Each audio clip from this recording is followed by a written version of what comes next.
One of the biggest challenges for any business owner out there is finding more clients. It is the giant mystery, it is the aspiration. And today we're going to sit down with an amazing business mentor and talk about how do you find people who want to pay for what you've got. Please give a very warm welcome to our guest today, my very good friend, Katrina Sawa. Super excited to have you here. She's from Jumpstart Your Biz Now, and a huge influence in my personal journey and in my personal life. She's someone who I've worked with over the last 18 months. Welcome to our show. I'm excited to have you here. Thank you, Christine. I'm excited too. So let's jump right into the big, giant question. How do you actually find people? Like, where do you start in actually seeing connected success? Yeah. Well, I mean, finding them and making them want what you've got could be two different things. And then obviously convincing them to buy the thing is another thing. But finding them is in your marketing, and then making them want what you've got is in your sales presentation.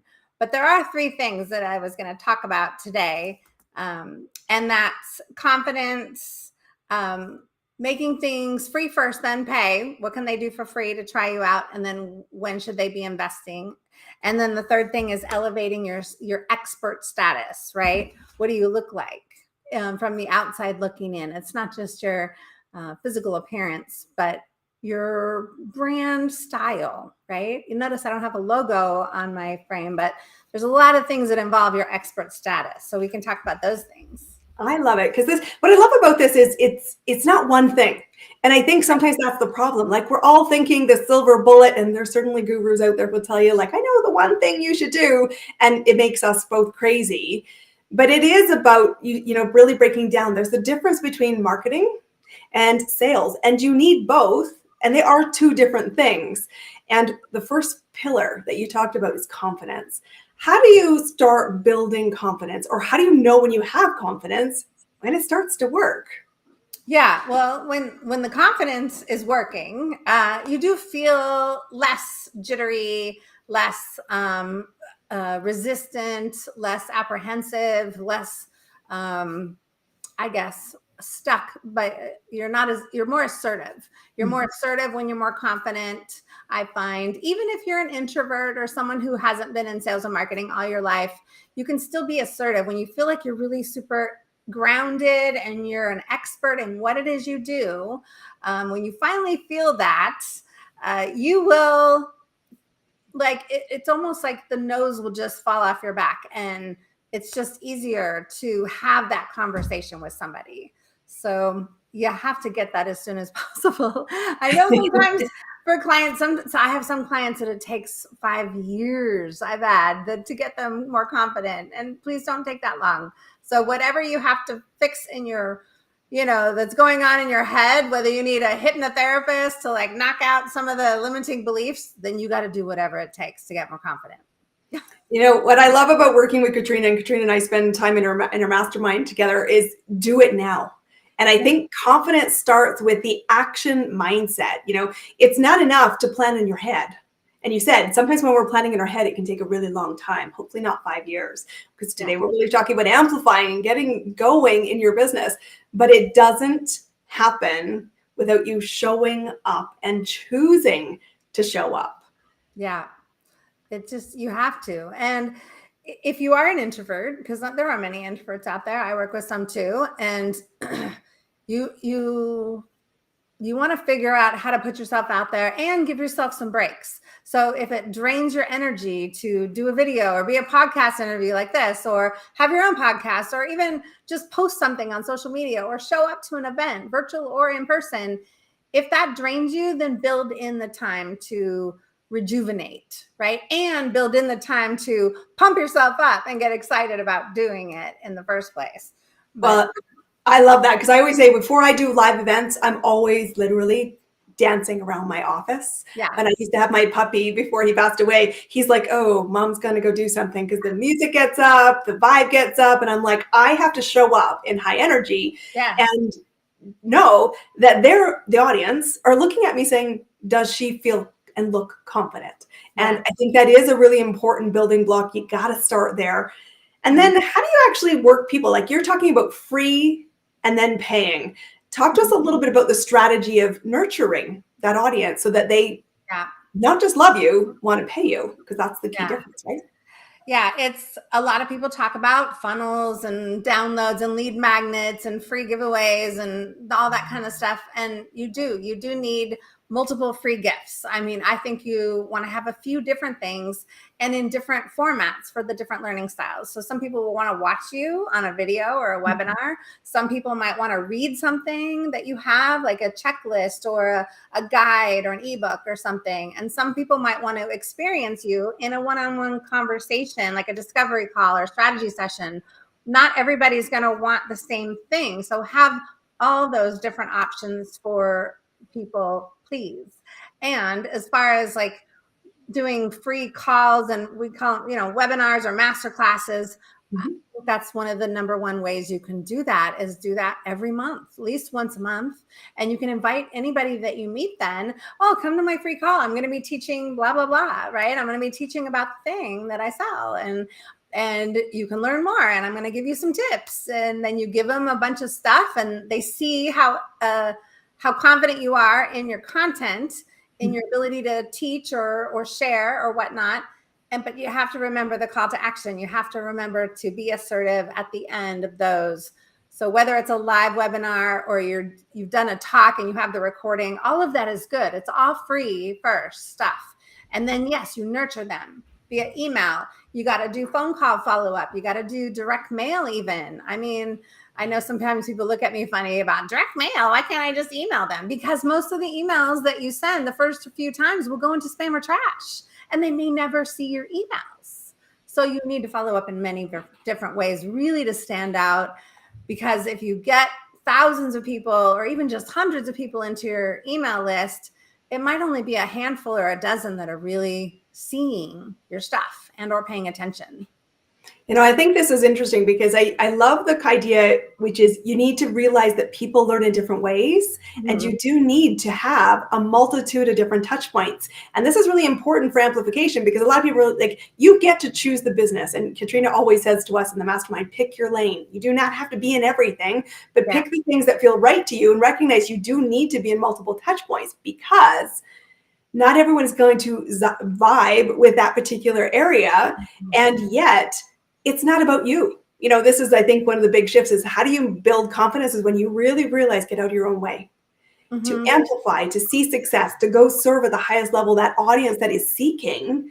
You need to realize, how do I get found by you?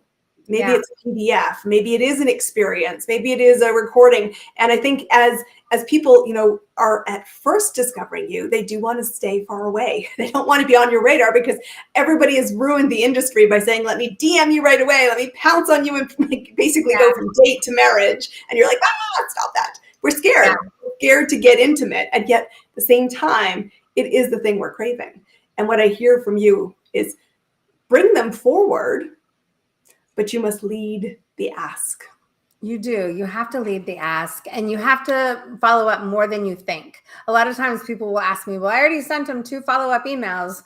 I'm like, they must not be interested. Well, that may not be true. They may just not be seeing those emails. Or what if you caught them at a bad time? What if they had their kid's wedding? What if their parent died in the last 2 weeks? I mean, they're not checking their email and they're not paying attention. That doesn't mean they're not interested. You've got to get them in multiple ways, and you got to keep following up with them. I'm telling you, everything that happens to you guys, the listeners, anything that happens to you, parent dies, you got to take care of this. Someone gets laid off in your family, a kid graduates, it's graduation, all of that's happening to you. All of that's happening to your prospects. So you've got to give them some grace and just keep following up until they say, you know what, I'm not interested. Thank you. Right. And this is an interesting one, because it does take longer than you think. I think this is always fascinating. You talked about, nurturing them through email. I have so many people, and I always have this debate in my head. Do I clean up my email? Do I not clean up my email? And the interesting thing is, people who have been on my list for a long time, I don't get a lot of unsubscribes, but somebody may have sat in that audience for years. They might read a few emails over the course of the year, but there's something still that I'm delivering value-wise that they choose to keep there. And at some point when they say, you know what, my business has shifted, or perhaps worst case scenario, I've exited the world of entrepreneurship because I'm not succeeding. And that does happen. And right now I have to tell you, it's happening quite a lot. But that's when they unsubscribe. With respect, they just said, you know what, I'm not in this anymore. It's not relevant. Otherwise, they sit in the background and still going, this is value, but make sure you deliver value. And I think when you decide to start to say, let's step in it a bigger way, you have to put the paying part of the conversation onto the table, which is, don't just let people pick your brain forever. I do this. I'm a bit guilty of this, and Katrina knows that. So I'll just own that here. This is my service. Would you like help? And this is what it looks like. Yeah. Well, and that's what a lot of people do. I did it too. I mean, I can't help to do it sometimes. Even 21 years into my business, I still will get on the phone and it's like, oh my God, sweetie, let me just help you. Let me tell you what you need to change on your website. Like, you just need to fix this because nobody's coming to the thing, So, yeah, I can't help it. But sometimes that generosity works to also make them raise their hand and want what I've got, because I'm willing to go that extra step. You just can't lay everything out there. Let me just tell you the 42 things you need to change right now, just so you can go and do them yourself. And oh, by the way, it's a recording. Bye-bye. And then like, don't do that. Give them a tease, right? Give them a tease of what you're capable of creating for them, or helping them through whatever it is that you do. And then look, we can keep working on this, or we can, help you through all of these things that you want to work on. It just takes a little time, right? If you're willing to commit for 6 months, or maybe even just 3 to get started, let's go, right? And you just have to have different options. I like to say the this or that close, right? When you're in a sales conversation, is don't just say, would you like to buy my thing? Because then there's a yes or no answer. You say, you want to buy this thing, or do you want to buy that thing? Which one do you think you might be a better fit for? Oh, you want to buy that one? Or you're interested in this one? Okay, let me just tell you more about that then, right? So too many people make that mistake. And you can do a try me out offer, like a lower price thing to get them to pay you today. That's what I call an easy yes offer, something under a couple $100 to try you out. And if they're not going to buy right away the big thing, that's, start high, go low, then at least get them started somewhere and get them. Yeah. And I think what's interesting, because I know we've debated this a lot in my own business, that lower price point thing. But the thing I think is so important is whatever price point you want to serve your client at, deliver the value. And we talk about, giving generously and absolutely leading into, this is what my services are. Would you be a better fit for this or that? That's the 2 alternate strategies. But then when you're saying, regardless of the price point, deliver it. Because if you can deliver good results, which is what your client is paying for, not your time, the chances are you can open the door saying, we can continue. Or the next step looks like this, and start the journey. Sometimes we get really caught up when we're trying to figure out how to get prospects to want what we've got by selling the unicorn. And it's not that they don't want one. Like, who doesn't want a unicorn, seriously? But the problem is they're like, it just seems too far away. And we do need those immediate wins. We need to get them started. We need to deliver the results. And we need to say, there's another step. Because I think we were debating, this morning, group programs, it's like, how do we make sure you get the long-term support? Yeah. How do we ensure that you're going to be able to amplify your marketing message for the long term as things continue to change in the marketplace? Because, first you have to build your confidence in a changing landscape. Then you're going to be looking at, moving them from free to pay, which means you have to have multiple touch points planned. Yes. Movement is the key. And then say, I'm the expert you need. Let's talk a little bit about positioning yourself as the expert, building that as a really intentional strategy, because that is going to be the key for people to actually invest with you. Right. Well, there's so many things about positioning yourself as the expert. One is you got to have valid pricing. Don't be too underpriced, because don't be underpriced really at all. People always say, well, I'm new. Well, I don't care. I still want you to price yourself to your worth, all your experience in the marketplace. If you price yourself too low, then you don't look like an expert. Okay. First of all. Secondly, what do you look like in your Zoom room? Right? You really need a professional Zoom room. Please don't, shadow out your background just because there's a mess behind you. You got to build a stage. This is a stage. I don't care if you're in a one-on-one conversation or a live event or whatever, or you're speaking or anything, because this is your stage. You wouldn't walk into Starbucks for a one-on-one meeting with somebody in your sweats, right? I'm not just talking about what you're wearing, but I'm talking about your background. You wouldn't come in your slippers. Well, that's what your background is doing, right? You wouldn't come in without makeup or hair done. That's what your background is too. So think about your background. Think about your website. Your website is also positioning. What does it look like? Is it 10 years old? Do you not even have one? Is it wonky? Do you not have pictures of yourself that are up to date? Do you not have the right marketing message on top? That's all positioning. Same thing with your social media. The social media expert status. Do you have pictures of you with your books or as a speaker? Or do you have your dog as your profile picture? That's not a good profile picture. You should be on there for business. So there's a lot of things to look at and make sure it all flows together. That's really the key. And when I think about this is something that, is important to recognize. It evolves.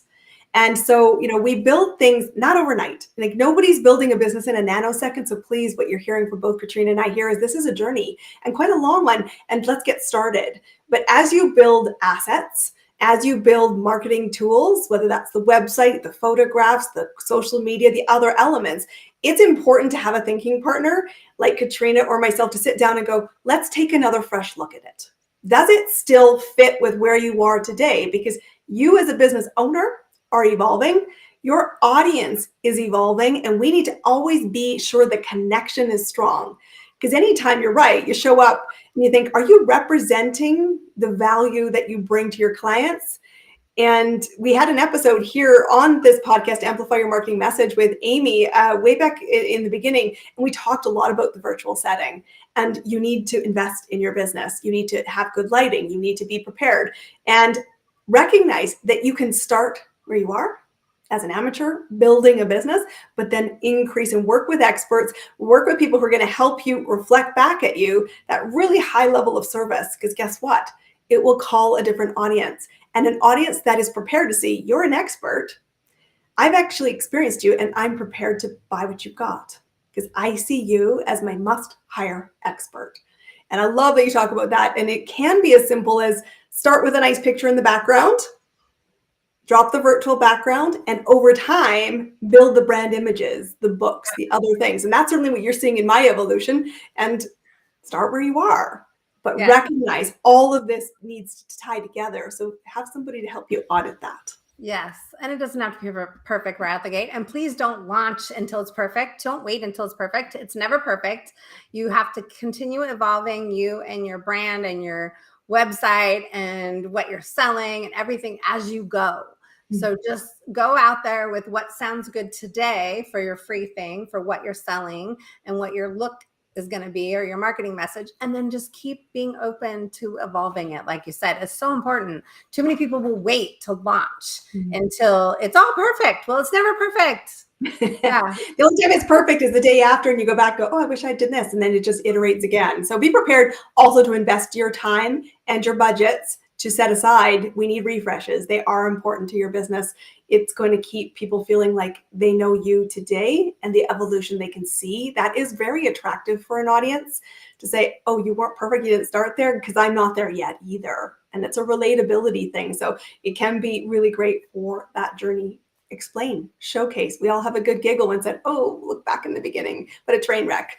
But I started there and I have worked here, and so can you. And that's sort of inspiring to somebody who wants to choose to invest with you. So you're an amazing businesswoman, and we've worked together, I said, for quite a while. Talk to us about amplifying what's working for your business right now. The market is changing, and you've seen many changes in your business over the last 6-8 months. Talk to us about what's working for you right now. Yeah.